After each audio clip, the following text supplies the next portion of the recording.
શ્રી ગણેશાય નમઃ, શ્રી સરસ્વતય નમઃ, શ્રી ગુરુભ્યો નમઃ. ઓમ નમો ભગવતે વાસુદેવાય. જેની બુદ્ધિ અતિ સૂક્ષ્મ છે તેને વેદાંતનો વિવર્તવાદ ધ્યાનમાં આવશે. જેની બુદ્ધિ લાગણી પ્રધાન છે તેને વૈષ્ણવાચાર્યનો સિદ્ધાંત ગમશે. આ બંને સિદ્ધાંતો દિવ્ય છે. કોઈ પણ રીતે માનો પણ મુક્તિ મળે છે મનને. આત્માને મુક્તિ મળતી નથી. આત્મા નિત્ય મુક્ત છે. જીવને ઈશ્વરરૂપ માનો કે તેનો અંશ માનો તો પણ તે આત્મા મુક્ત છે. સુખ દુઃખ આત્માને થતા નથી, તે થાય છે મનને, પણ તેનો આરોપ આત્મા ઉપર કરવામાં આવે છે. પરીક્ષિત રાજાને 7 જ દિવસમાં મુક્તિ અપાવી છે. રાજાનું મન શ્રી કૃષ્ણ સિવાય બીજા કોઈમાં ન જાય તો રાજાને મુક્તિ મળે. મુક્તિ તેને મળે કે જેનું મન મરે છે. પૂર્વજન્મનું શરીર ભલે મર્યું, પણ પૂર્વજન્મનું મન લઈને જીવાત્મા આવ્યો છે. મનઃ સષ્ઠા સ્થાનિન્દ્રિયાણી પ્રકૃતિ સ્થાની કરશતી. મનને કોઈ પણ રીતે મારવું છે. થોડા પાણીમાં માછલી સુખેથી રહે નહીં, તેમ મરે પણ નહીં. તેમ સંસારના વિષયોનું ચિંતન મન છોડે તો તેનો ઈશ્વરમાં લય થાય. શ્રી કૃષ્ણ કથામાં ખાસ આકર્ષણ તે મનને ઈશ્વરમાં લીન કરે છે. મનને સંસારના વિષયો ન આપો, પણ શ્રી કૃષ્ણ લીલામાં મૂકી દો. દાખલા તરીકે શ્રી કૃષ્ણ ગાયો ચરાવવા નીકળ્યા છે. કનૈયો ગાયોને બોલાવે છે, નવડાવે છે, ખવડાવે છે. આ બધી લીલાનું ચિંતન કરો. મને પ્રતિકૂળમાંથી હટાવો અને અનુકૂળમાં જોડો. તે ઉદ્દેશથી આ કથા કરવામાં આવી છે. આ કથાથી જ્ઞાન અને વૈરાગ્ય વધે છે. આ કથાથી મનુષ્યને પ્રવૃત્તિ છોડવાની ઈચ્છા થાય છે. ભાગવતની કથા જ્ઞાન વૈરાગ્યને વધારનારી છે. ભાગવતની કથા શ્રી કૃષ્ણ પ્રેમને વધારનારી છે. ભાગવતની કથા શ્રી કૃષ્ણ પ્રેમમાં પાગલ બનાવે છે. પરીક્ષિત રાજાનો સંસારનો મોહ છૂટે અને શ્રી કૃષ્ણ લીલામાં તે તન્મય થાય તો તેના મનનો નિરોધ થાય. શ્રી કૃષ્ણ લીલા નિરોધ લીલા છે. મનનો નિરોધ કરવાનો છે. જગત વિસ્મરણપૂર્વક ભગવત આસક્તિ, એનું જ નામ નિરોધ. ભગવત આસક્તિ એ નિરોધ છે. સંસારના વિષયોનું વિસ્મરણ થાય ત્યારે જ ખરો આનંદ પ્રગટ થાય છે. સંસારનો સંબંધ છૂટે ત્યારે બ્રહ્મ સંબંધ થાય છે. જો સંસારના વિષયોમાં ખરો આનંદ હોત તો બધું છોડીને મનુષ્યને નિદ્રા માટે ઈચ્છા જ ન થાત. મનુષ્ય બધું છોડી નિદ્રા લેશે ત્યારે તેને આનંદ મળશે. કૃષ્ણ કથા એવી છે કે તે જગતને ભૂલાવે છે. જગતમાં રહીને જગતને ભૂલવાનું છે. સંસાર છોડીને જશો ક્યાં?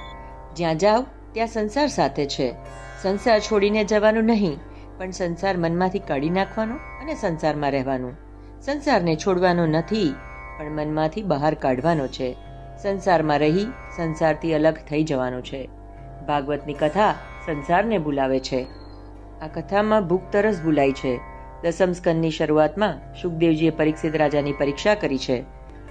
રાજન, આજે 5 દિવસથી તું એક આસને બેઠો છે, ત્યારે જળપાન કરવું હોય, કાંઈ ખાવું હોય તો ખાઈ લે.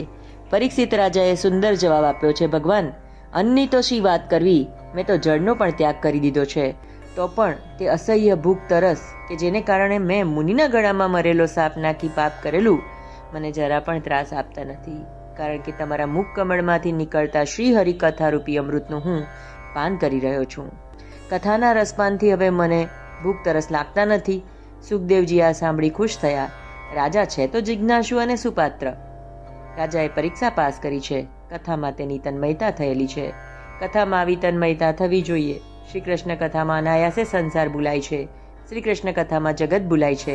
કૃષ્ણ કથા જગતનું વિસ્મરણ કરાવે છે. કથા કીર્તનમાં કંઈક દેહ ધર્મ ભૂલાય છે. આ શ્રી કૃષ્ણ કથાનો મહિમા છે. શ્રી કૃષ્ણ લીલાનો મહિમા છે. સંસારનું સંપૂર્ણ વિસ્મરણ અને પરમાત્માનું સતત સ્મરણ એ જ મુક્તિ છે. શ્રી કૃષ્ણ લીલા કથાનું વર્ણન કરતા મન જગતને ભૂલે છે. કથા તમને તમારા દોષનું ભાન કરાવે છે. કથા સાંભળ્યા પછી મનુષ્ય રડે તો માનજો તેણે કથા સાંભળી. અંબરીશની ભક્તિ કેવી છે અને ક્યાં મારું જીવન? હાય, મારું જીવન વ્યર્થ ગયું. મારું જીવન કૂતરા બિલાડા જેવું ગયું. આ શ્રી કૃષ્ણ કથામાં સર્વને આનંદ મળે છે, કારણ કે શ્રી કૃષ્ણ કથામાં સર્વ રસોનો સમન્વય છે. આ શ્રી કૃષ્ણ કથા બાળકને પણ આનંદ આપે અને સંન્યાસીને પણ આનંદ આપે છે.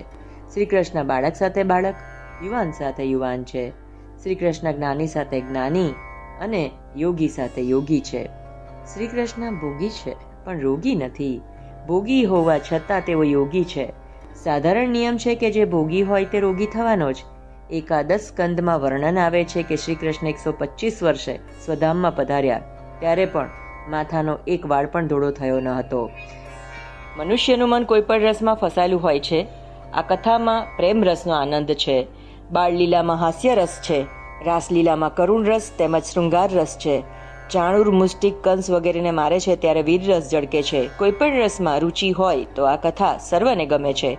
શ્રી કૃષ્ણ કથામાં વિશેષતા છે કે કોઈ પણ રસમાં રુચિ રાખનારને શ્રી કૃષ્ણ કથામાં આનંદ મળે છે અને કનૈયો તેનો 10મો રસ આપે છે, પ્રેમ રસ. સૌથી શ્રેષ્ઠ પ્રેમ રસ શ્રી કૃષ્ણ કથામાં છલોછલ ભર્યો છે. પ્રેમ રસનો સ્વાદ જેણે ચાખ્યો એને જગતના અન્ય સ્વાદ ફીકા લાગે છે. મીરાબાઈના શબ્દોમાં કહીએ તો તે કડવા લાગે છે. જય શ્રી કૃષ્ણ.